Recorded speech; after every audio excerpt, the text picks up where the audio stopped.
Chers auditeurs de Haïba FM, bonjour. Mercredi 8 novembre, vous avez, pour beaucoup d'entre vous, appris qu'il y a une déclaration commune de notre ministre des Affaires étrangères, M. Denis Seuf, et le ministre des Affaires étrangères de la France, M. Le Drian.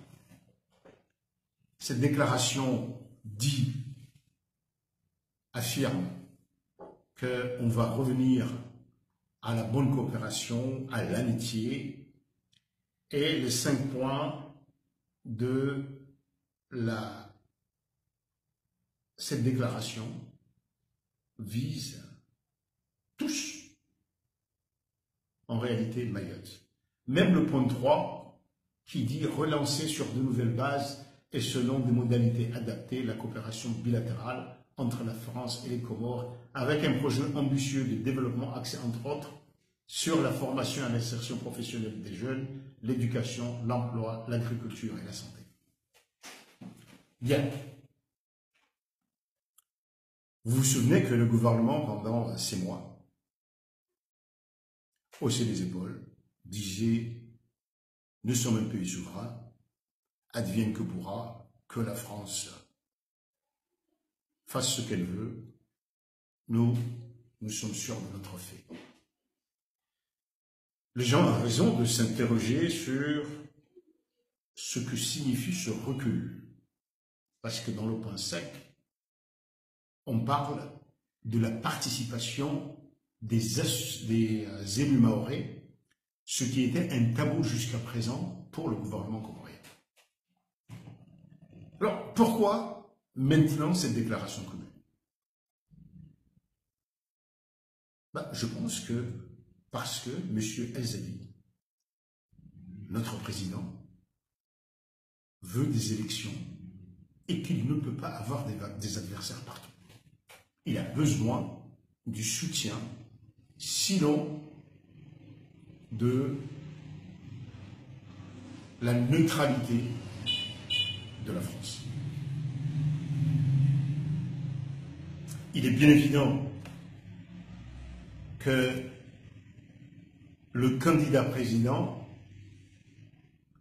ne peut pas être tranquille en se disant qu'à partir de Mayotte, il peut y avoir toutes sortes de manœuvres qui déstabilisent ou que la France soit l'instigatrice de mesures adverses dans le cadre de l'Union européenne ou ailleurs. Il fallait donc apaiser. Il fallait donc donner des gages à la France. Et le gouvernement a accepté ces gages. Parce que, qu'est-ce qu'on dit? Le point 1, vous allez voir, ça veut dire en clair, on va contrôler les kwassa-kwassa. Il y aura une assistance technique française pour les contrôler au maximum. Voilà. Jusqu'à présent, la position du gouvernement, c'était qui part d'Anjouan et va à Mayotte, va chez lui. Bien. Contrôle des mouvements de population rationnels et tout ça, c'est toujours peut-être pas de quoi ça, comment on fait pour régler, pour contrôler les mouvements des Comoriens entre les autres îles et Mayotte. Engagement en matière de coopération, je reviendrai, et puis pour aboutir à la participation des élus mahorais, qui était à la fois la condition des élus mahorais reprise par la France. On ne peut pas empêcher la population de comprendre qu'il y a eu un changement, que le gouvernement a dû accepter ça face le dos au mur. C'est-à-dire que dans un premier temps, le gouvernement a joué les gros bras, et puis au fur et à mesure que les échéances approchent, notamment la nécessité des élections, on accepte les conditions françaises. Je veux dire aussi que je ne suis pas du tout contre le fait qu'il y ait des discussions avec les Mahorais, tous les Mahorais. Il faut partir d'une situation de fait. L'État comorien n'a jamais favorisé de dialogue avec les Mahorais. Ce dialogue, ce n'est pas simplement dans le cadre de la France, non. Nous avons souvent raison de dire que nous sommes un seul peuple. Si un jour le gouvernement organisait des journées de Daïra Chadouli au Kadri, ça favoriserait les mouvements. S'il y avait une compétition de Daguila et de Djoro, on se retrouverait. Si pendant le pèlerinage, on ouvrait réellement, on intégrait les Mahorais dans le cadre des pèlerinages comoriens, pourquoi pas? Ce dialogue à tous les niveaux, les Comoriens de l'Union doivent l'ouvrir, le gérer pour renforcer ces liens. Le problème ici, c'est que jusqu'à présent, et même pour le comité mahorais, on dénonce la France, mais il est notre seul interlocuteur. On n'a jamais cherché à nous intégrer pour que la France nous respecte en tant que pays et non en tant que machin.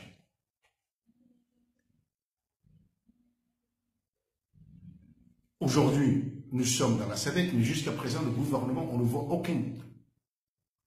aucun plan d'intégration réelle au sein de la SADC. On ne voit aucune approche vis-à-vis de nos amis tanzaniens. Pourquoi je dis ça? Parce qu'il n'est pas vrai qu'on peut obtenir quelque chose de substantiel dans la coopération avec Mayotte. Je m'explique.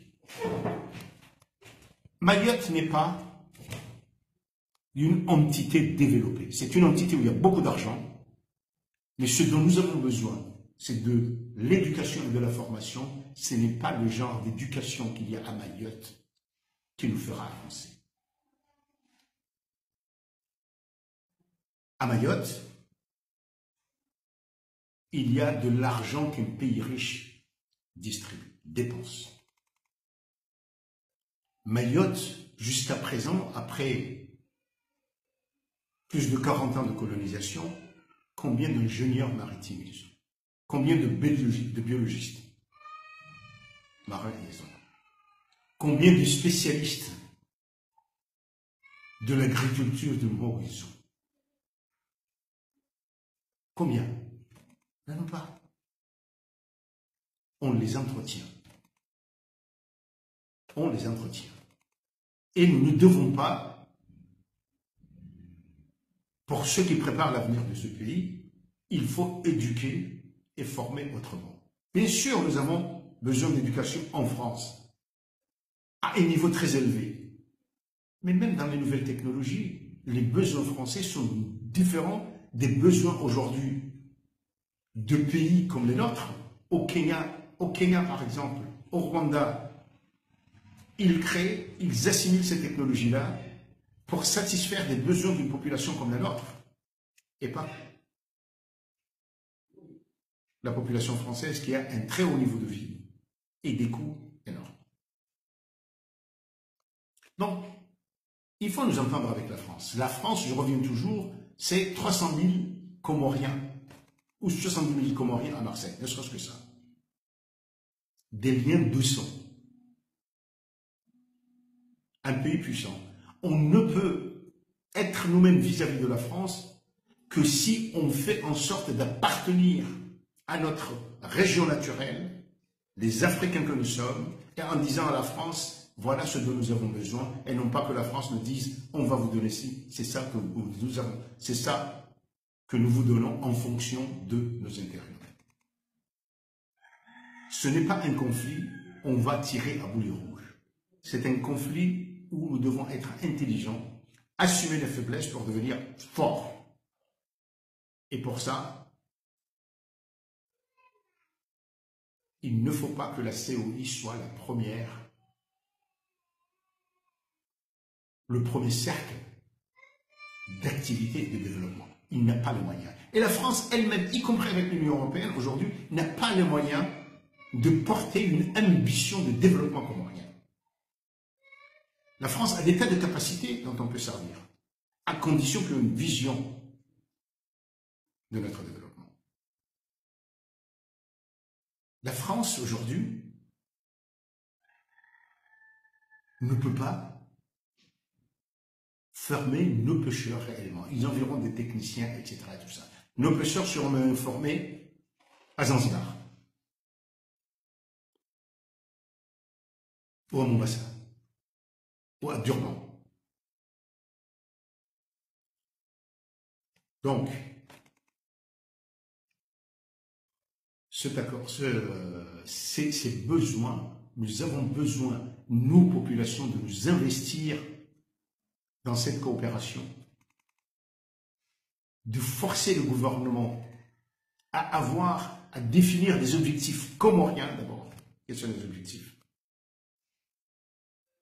De dire au gouvernement que vous serez toujours en position de faiblesse et vous serez à tout moment déstabilisé si vous êtes toujours aussi opportuniste.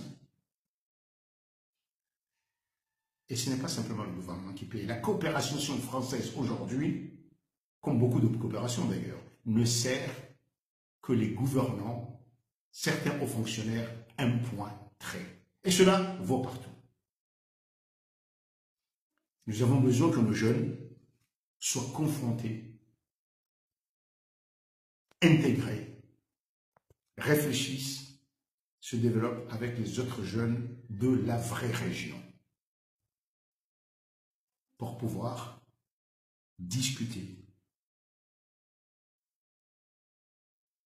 avec les Français avec lesquels nous devons atteindre un niveau d'amitié réel et non pas ce petit jeu où la France a toujours intérêt à ce que nous soyons très faibles et isolés pour ne pas avoir de perspective et nous isoler et nous aider en tant que malades et non en tant que citoyen et pays indépendant qui peut être un ami fidèle. À demain.